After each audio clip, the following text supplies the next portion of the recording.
You come from Jhansi, and Jhansi is largely known for Rani Lakshmibai. What was her original name? What are the challenges of this area, Bundelkhand? What is a defense industrial corridor? What was the campus placement record in your college?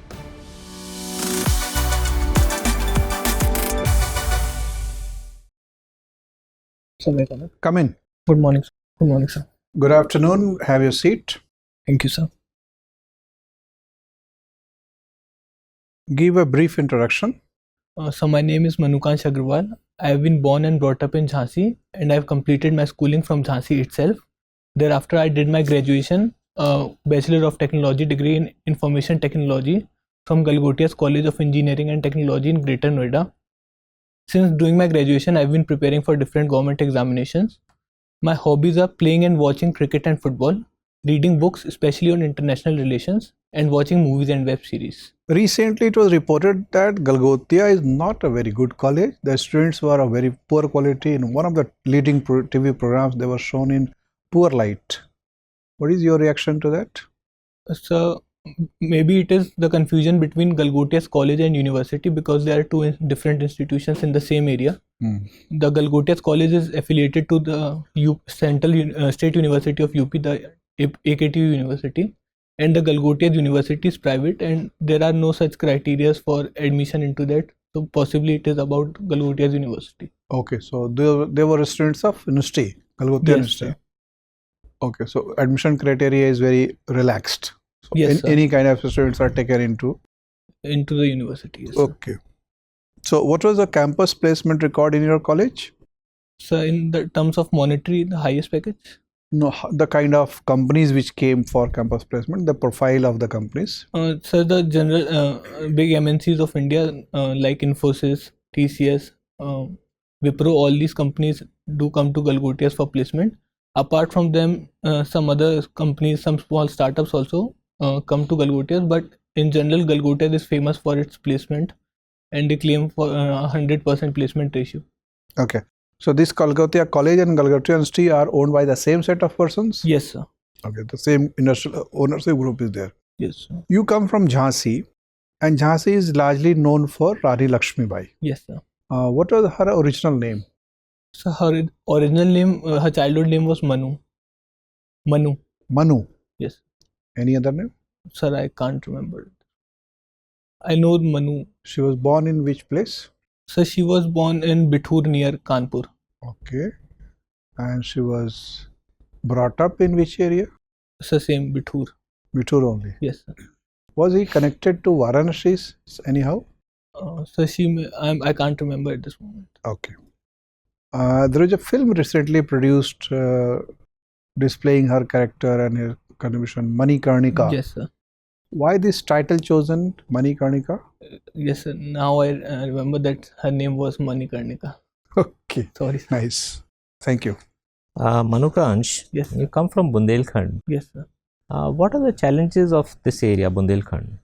The major challenge in Bundelkhand is regarding the agrarian crisis that has been there since a few decades now, because the geography is such that it doesn't support the crops like rice and wheat, which are water intensive and require a lot of other resources.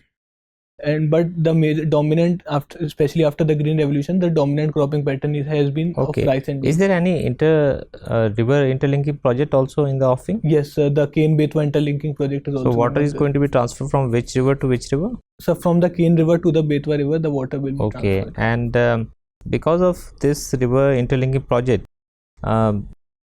some risk is there to a national park also. Yes, sir. Which is that national park? So Panna National Park. Panna National Park. Okay.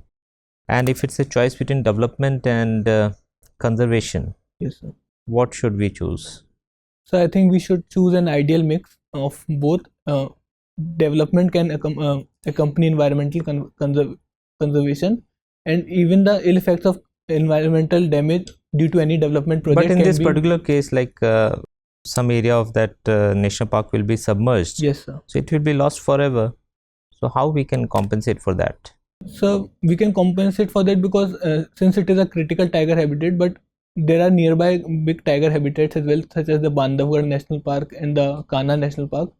So we can compensate for the tiger habitat through there, and for the regarding the forest clearation, we can do So you don't afforestation see program. much of a problem, right? We can. So there are challenges, but they can be overcome with proper administrative and government policies. Manukansh, tell me, how many forces are there in CAPF?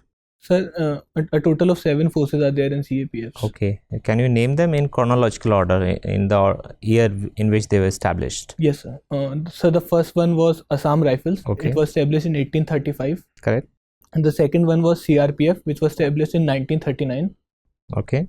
The third one, sir, was the Indo-Tibetan Border Police, which was established in 1962. Right. Then, sir, is the SSB, which was established in 1963. Right. So the fifth one is BSF. It was established in 1965. Right. The sixth one is CISF. It was established in 1969. And the seventh one is NSG. But sorry, sir, I can't remember the year in which. 1984. Then. Thank you, sir. Okay. So you have counted all the 7, right? Yes. Which is your first preference? So my first preference is CISF. CISF. Do you think like out of all these forces, CISF has the least challenges, Sir, I don't. or it offers the most comfortable life among these forces? Obviously, like that is also a security force and has its own challenges. But if we do a comparative study, Sir, I don't know internal functioning, but from what the perception is, it is considered as a comfortable force because probably the postings are there in metropolitan areas, big cities, and near industrial establishments. So there is this perception that it is the most comfortable force, but I don't believe so because it has its own challenges. okay, Manukansh, my final question to you: you like watching web series and movies? Yes, sir. What do you think about censorship? Should there be censorship on OTT platforms as well, or like they should be allowed to have this freedom of speech and expression? So there should be appropriate censorship even on the OTTs because now OTTs are widespread. They have reached all the households and not just limited to the youth. And who population. should censor it? Like the platform, the government, or any other body? So there should be a combination of both. Even the current government legislation, the Broadcasting Regulation Bill, it calls for self-evaluation Self-regulation. by the OTTs, and then there is government oversight above it. Thank you. Manukansh, what is a defense industrial corridor? Sir, a defense industrial corridor is a large industrial setup in which there is focus on indigenous manufacturing of defense equipments and all the requirements that are needed by the 3 forces of the. Okay, you come from the state of Uttar Pradesh. Yes, sir. There is an important defense industrial corridor in your state. Can you provide me with a list of important cities that are part of this project? Yes, sir. So actually there are 6 cities which are the nodes of this defense industrial corridor in Uttar Pradesh. The first one is my hometown Jhansi. Then there is Aligarh, Agra, there is Kanpur, Lucknow, and the 6th one is Chitrakoot. Okay, what is the current status of this corridor? Is it functional? Sir, no, it is under development. It has not functioned yet. There have been inauguration of various projects and manufacturing facilities, but it is not fully functional yet. Okay, apart from Uttar Pradesh, any other state of India where we can find a defense industrial corridor? Yes, sir. The second state in which the defense industrial corridor is being started is Tamil Nadu. Okay, what is the intent behind establishing DICs? So the basic intent is to reduce our import dependence on the of defense equipment, which we have largely been doing since independence, mainly from countries like Russia, Israel. So there is a focus on indigenous manufacturing of advanced defense equipment, and even in this context, the government also notifies a particular type of list, which is called positive indigenization list. Yes, sir. What is the purpose of this list? So the purpose of the list is to boost domestic manufacturing of defense equipment and to motivate the local manufacturers. What happens when a product is moved into this list?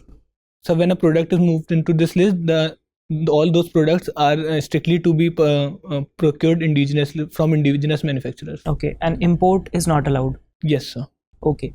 When we talk about defense manufacturing, particularly the advanced systems, we come across a thing that is called as technology transfer. Yes, sir. What do you understand by this?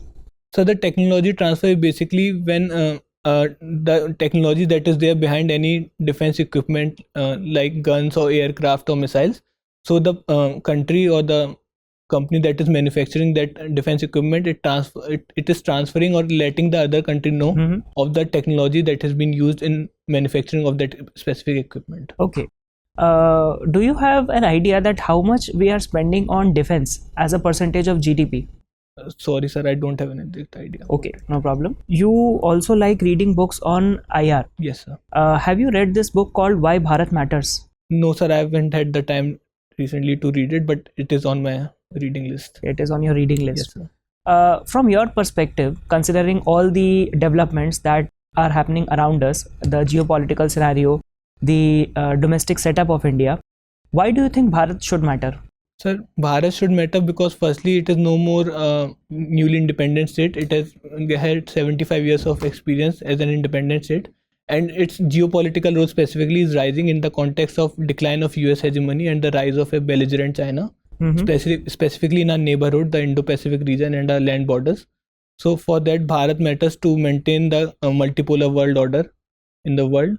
In terms of domestic scenario, we have the largest population in the world, and we have a good demographic dividend. We have a huge youth population, and we are major exporter of various services as well as manufacturing goods. Okay. What do you understand by soft power diplomacy? So soft power diplomacy is a diplomatic technique in which there is no use of hard power like military equipments or economic heft, but there is a use of things like culture and movies. What is a soft state? Sir, a soft state. Maybe a state that uses soft power? No, sir. So soft state is that which is not hard on its criminals and where there is laxity of implementation of law. Okay. So where will you put India? It is a soft power diplomatic state or a soft state? Sir, India is a soft power diplomatic state. Okay. Thank you. Thank you, sir. Manukansh, Yes. which territories have been added to India since independence, that is 15th August 1947? So the territories that have been added are firstly Sikkim is there. It was gained in the late 1970s. So Goa was gained from Portuguese rule. It was freed from Portuguese rule in 1960s. Sorry, sir, I can't remember. What about Puducherry? Pondicherry? Sir, Pondicherry, I'm not sure if it was taken after independence. I think it was before independence. It was a part of India. What was about Jammu and Kashmir?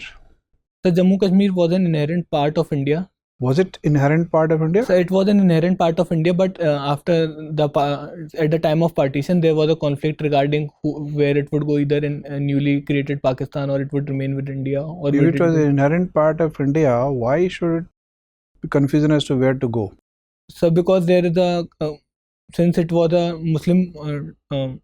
Muslim majority region, so there was claimed by Pakistan that it should be a part of Pakistan, and also because it is geostrategically very important region, so there is a dispute over Jammu and Kashmir. Okay. How many islands do we have nowadays? So we have the Andaman and Nicobar Islands and the Lakshadweep chain. The aggregate number, total number. There are many groups of islands, but what is the exact number? Sorry, sir, I'm not sure about the exact number. Rough number? Sir, between in something in 40s. Is it more than 1,000? I'm not aware of it. Not aware of it. Okay. Nice talking to you, Manukansh. Your Thank you, interview is sir. over. You may go now. Thank you, sir.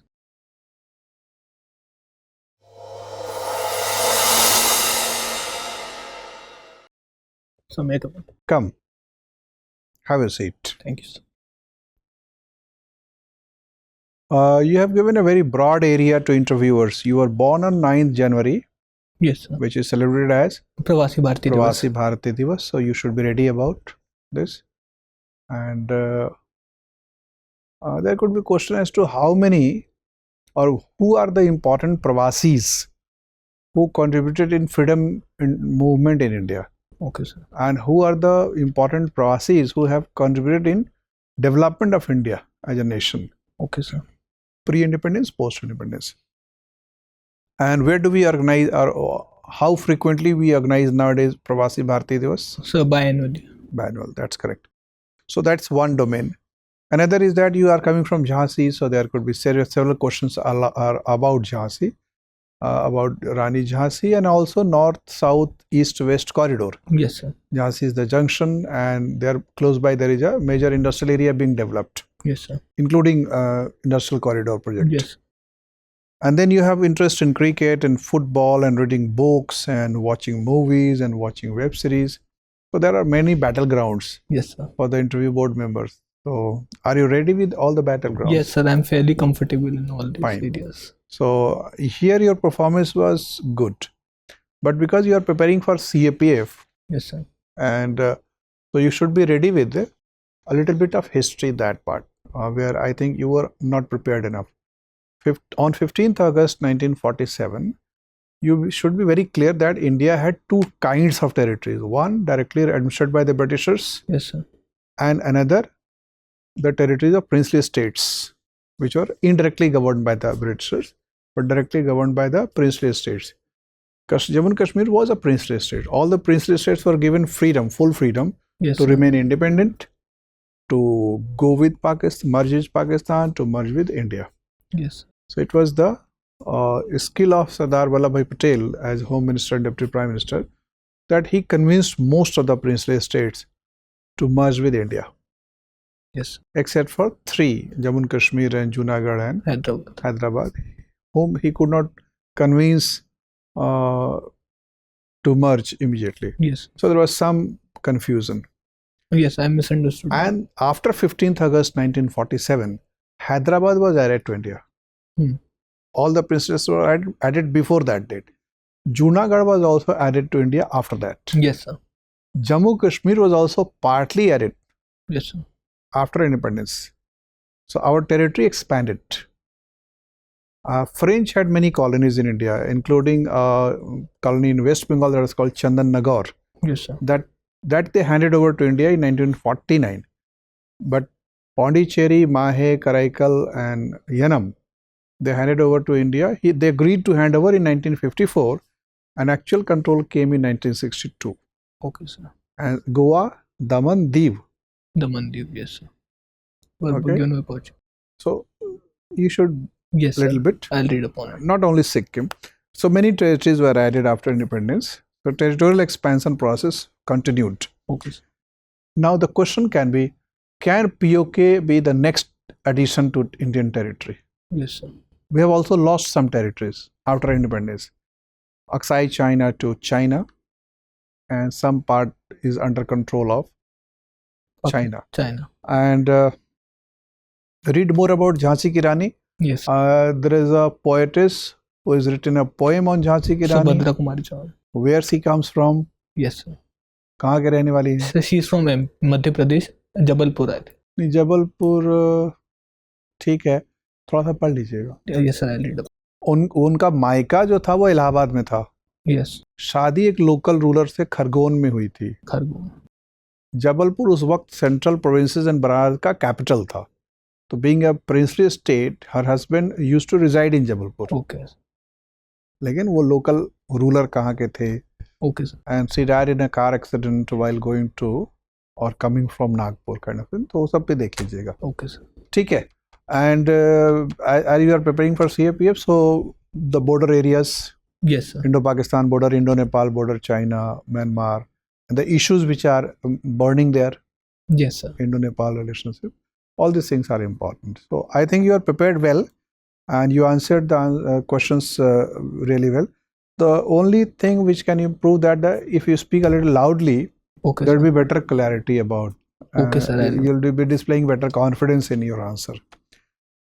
Your this top button is open, I think. Yes, I think. So that should be properly Okay, sir. buttoned. That's it. Other things are fine. If you have any question, you can ask. Sir, I would like to know if you would mark me you could give me an approximate Marks marking. ठीक ठाक मिलेगा, लेकिन quantify करना ठीक नहीं है अभी. Okay. It will not be good for your own psychological impact. तो लेकिन अच्छा है. It is much better than average marks. Okay, sir. But the potential is quite better because their marking is sometimes very liberal. So you may target up to 85%, 80 to 85%. Okay, sir. And sir, should I be apologetic or in any way about the civil services examination that I'm giving? No. I should. That's a fundamental right and duty. Yes, sir. Fundamental right to do anything, right to freedom of profession and duty to excel in whatever you do. Yes, sir. Article 19 में आपका right है और article 51A में आपकी duty है कि जो भी काम आप करें उसके शीर्ष पर पहुंचे. Yes. And if every citizen tries to reach the pinnacle of his effort, the whole nation would develop. Yes, sir. तो श्रेष्ठ भारत बनाने का तरीका क्या है? हर नागरिक tries to become श्रेष्ठ. The nation would become श्रेष्ठ. President, you should be proud about it. Thank you so much, sir. All the best. Thank you, sir. Thanks.